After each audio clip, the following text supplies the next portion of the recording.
Dr. Victor Abayomi of First Baptist Church Kuje, Abuja. I welcome you to this series on prayers, and I believe that as we go on together, our lives shall be impacted positively, and God will enable us to pray effectively than we used to in the name of Jesus Christ. Let's go. Let's turn our hymns to hymn 43. In 43, immortal, invisible, God only wise.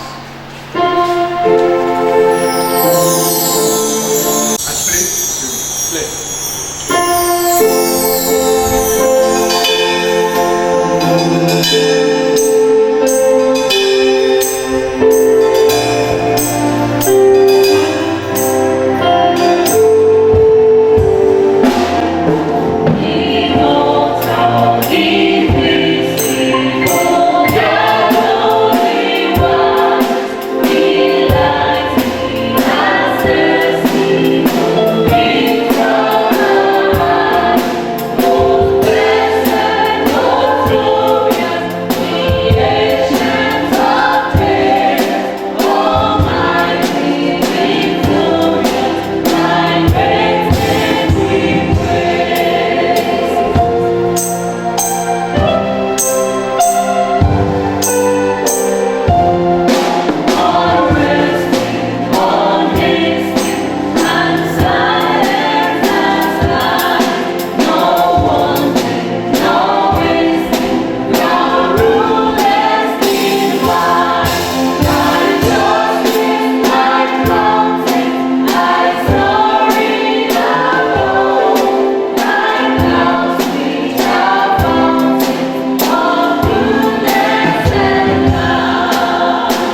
to this series on prayer. The Lord bless you as you listen. In continuation of our series on prayer, we have discussed on the 7 most important things in prayer. We said number 1 is praying to God the Father in the name of Jesus. Number 2, believe you receive when you pray, because God answers your prayer right there after you have prayed. God answers immediately, even though you have not seen the result, and you need to believe that. Number 3, we said forgive if you have anything against anyone. Forgiveness. You must have forgiveness in your heart.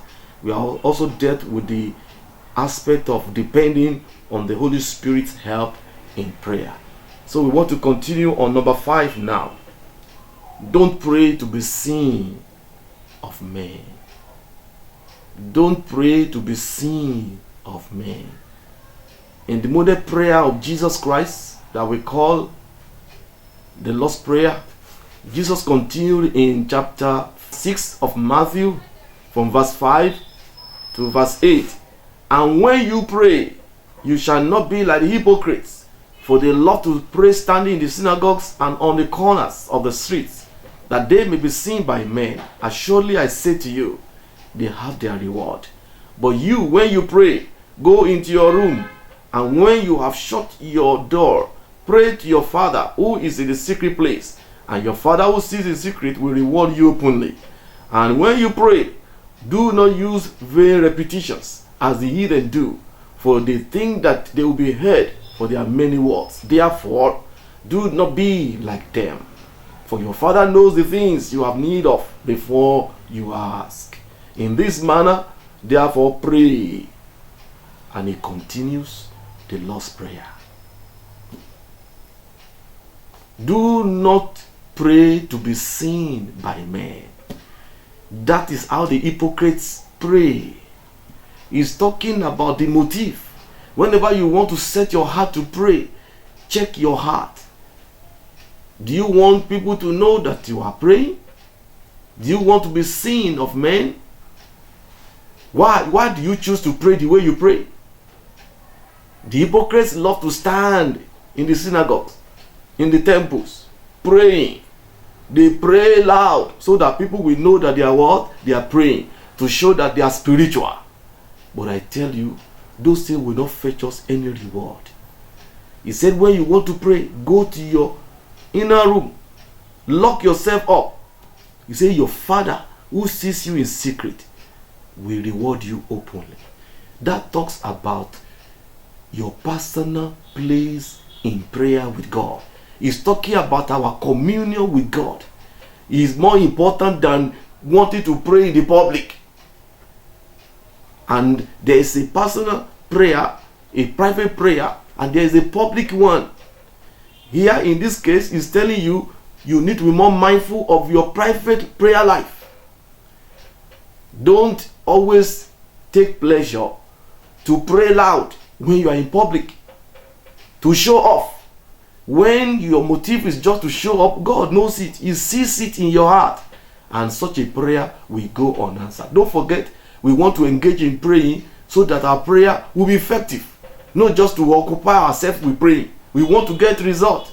And those things that will not allow to get results is what we are talking. When your motive is wrong, just to be seen, just to be known that that woman can pray, that sister can pray well, is very vast, is very eloquent. That you have gotten the praise of men, you have gotten your reward. But what matters is how you are in your secret place. Being alone with God is what matters to God. Who you are in secret place with God is what matters. That's what Jesus is talking here.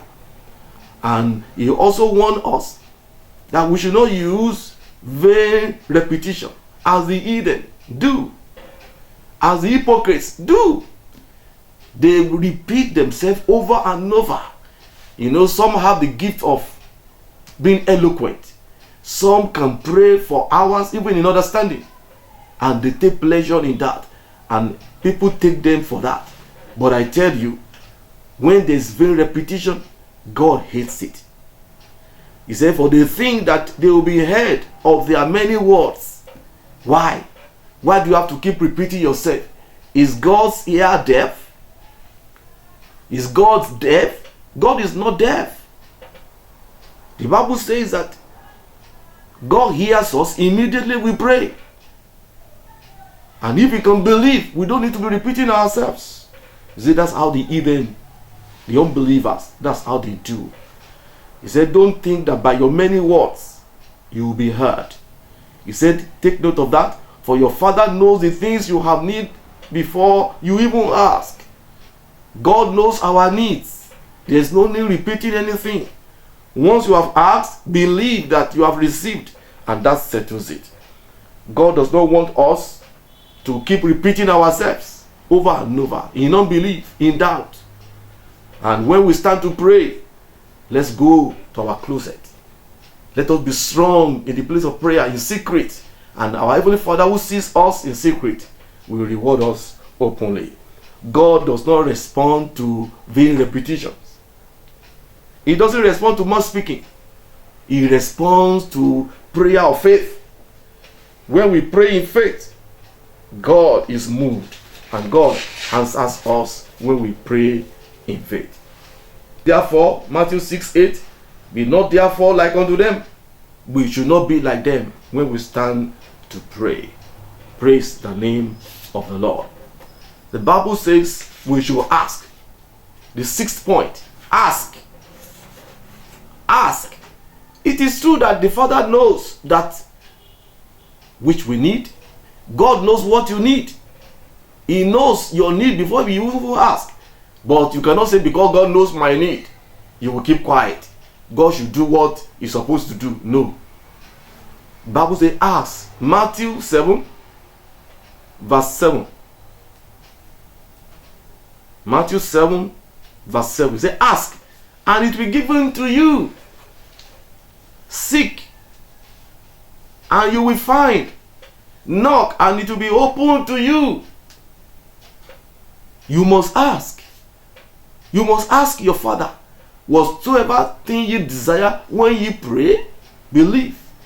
Ask anything. Up till now you have not asked. Ask anything in my name, and my Father will give it to you. There is a place for asking, even though God knows what our needs are. God is not tired of our asking. He is the one that gave the free check, and it's our duty to ask him. That is the scriptures. Even though God knows our need, God knows your needs, you must still ask. That is the scripture. And he gave illustration of how we men are good, and we always love as fathers to give good things to our children. Look at verse 9. Or what man is there among you, who, if his son asks for bread, will give him a stone? Or if he asks for a fish, he will give him a serpent? If you then, being evil, know how to give good gifts to your children, how much more will your heavenly Father who is in heaven give good things to those who ask him? Therefore, whatever you want men to do to you, do also to them. For this is the law and the prophets. You can see, God says we that are good, are bad as men, we know how to give good things to our children. When they ask us, how much more of God? God that is always good. So when we ask, God will do that which we have asked. So don't forget, in prayers, it is your responsibility to ask. Don't say, oh, I don't want to weary God. You cannot weary him with your asking. Keep asking. Ask whatever you desire of him, and it's what you ask that he will give. You cannot ask for bread and he will give you a stone. You cannot ask for fish and he will give you a serpent. Whatever you desire, exactly, God will give to you.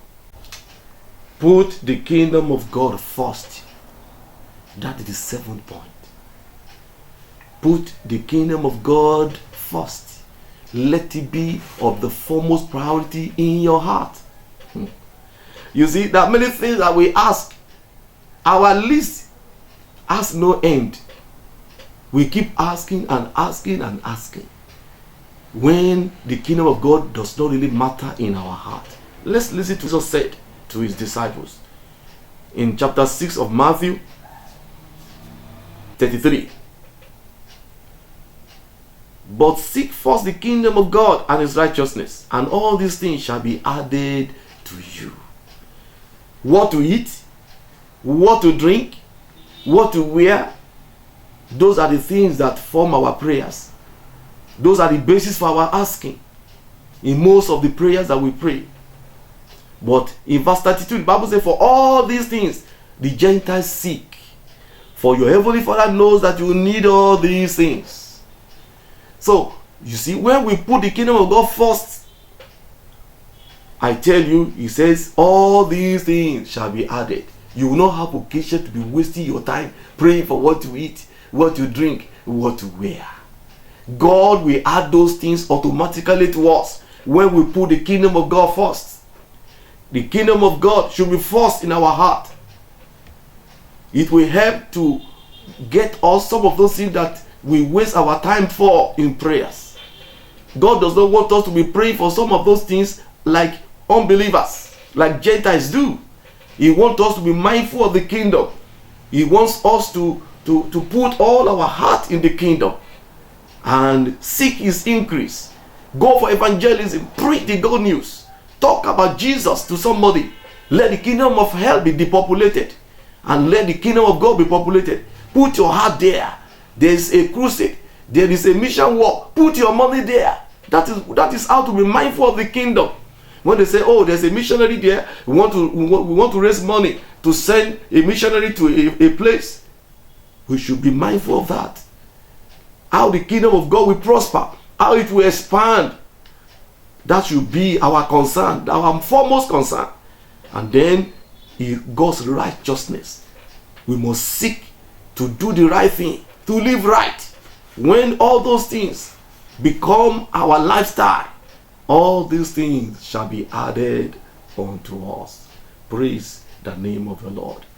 I believe that when we put the kingdom of God first and his righteousness, our prayers for those mundane things will not be an issue, and God will satisfy us with everything that we need. In conclusion, a believer's prayer life will be effective when he or she learns to pray according to the scriptures. I want to encourage you to study God's word and pray according to the word. All that we have examined, they are in the word. And I still believe there are much more for us to discover. But I tell you, when we pray according to God's word, our prayers will have weight and shall be effective. So I pray that as we walk in these principles, the Lord will help us to experience speedy answers to our prayers in the name of Jesus Christ. Father, we thank you so much for this grace. Thank you, Father, for your word. Lord, I pray that this light of your word will going to shine in our heart, that we will walk, we will pray according to the scriptures in the name of Jesus Christ, and we shall have results and our joy shall be full. As we go through this new week, let your blessings overflow in our lives. Let your face shine upon us, Lord, in the name of Jesus Christ. Thank you, Father. In Jesus' name we pray. Amen.